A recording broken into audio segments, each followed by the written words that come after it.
गांव में रहने वाले लोगों को शौच के लिए खेतों में जाना पड़ता था। पिंकी रोज अपनी माँ के साथ सुबह उठकर शौच के लिए जाती थी। एक रात की बात है, पिंकी की अचानक आंख खुली। पिंकी ने देखा कि माँ बिस्तर पर नहीं है। पिंकी ने समझा कि माँ शौच के लिए जंगल चली गई है। वह उठी और खुद भी जंगल की ओर चल पड़ी। उसने सीढ़ियों से उतरते हुए घड़ी में समय देखा तो घड़ी में 5 बज रहे थे। घड़ी को देखते हुए पिंकी कमरे से बाहर निकल गई। पिंकी रास्ते में बड़बड़ाते हुए, आज माँ मुझे जगा कर नहीं ले गई, लेकिन माँ ज़्यादा दूर नहीं पहुँची होगी, रास्ते में मिल जाएंगी। जब पिंकी जंगल में उस जगह पहुंची जहां वह रोज अपनी माँ के साथ जाती थी, तो वहां उसे कोई नहीं दिखा सिवाय खामोशी और डरा देने वाली आवाज़ों के अलावा, जो पास से ही आ रही थी। वैसे तो ये आवाज़ें रोज ही आती थी, लेकिन माँ उससे हमेशा कहती थी, इन आवाज़ों से डरना नहीं। सियार को एक जोर से पत्थर फेंक के मारो तो ये भाग जाते हैं। लेकिन आज पिंकी को उन आवाज़ों को सुनकर डर लग रहा था। डर के मारे पिंकी की सांस रुक रुक कर आ रही थी। पिंकी अब जैसे ही घर जाने के लिए मुड़ी, उसने खेत में थोड़ी दूर किसी को देखा जिसने सफ़ेद कपड़े पहने थे।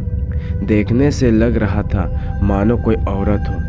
उसने दूर से ही उस सफ़ेद कपड़ों वाली औरत को आवाज़ दी, माँ माँ, लेकिन उधर से कोई जवाब नहीं आया। पिंकी खेत में थोड़ी और आगे उस औरत की तरफ बढ़ी और फिर आवाज़ दी, माँ माँ, आप हैं क्या वहाँ?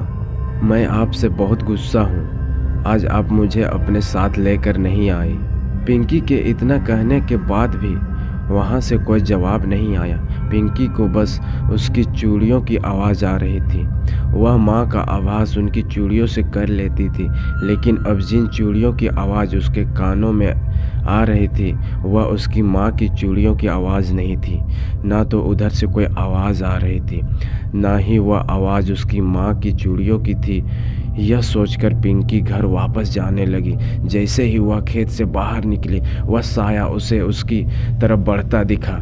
यह देख तो जैसे उसकी हालत ही खराब हो गई। अब वह घर की तरफ भागने लगी। भागते भागते उसने पीछे मुड़कर देखा तो वह साया अब भी उसका पीछा कर रही थी। जैसे तैसे पिंकी अपने आप को संभालते हुए घर पहुंची।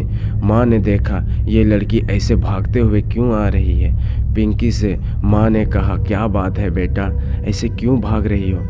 तब पिंकी ने हाँफते हुए कहा, माँ वो औरत कौन औरत बेटा, क्या हुआ?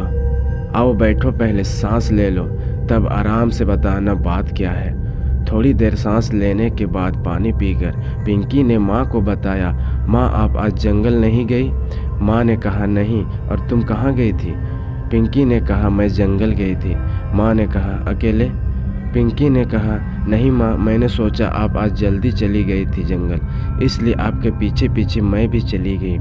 मुझे नहीं पता था कि आप आज गई नहीं है जंगल, और मैंने घड़ी में भी समय देखा था, 5 बज रहे थे, तो उस समय जाने में मुझे कोई डर नहीं लगा।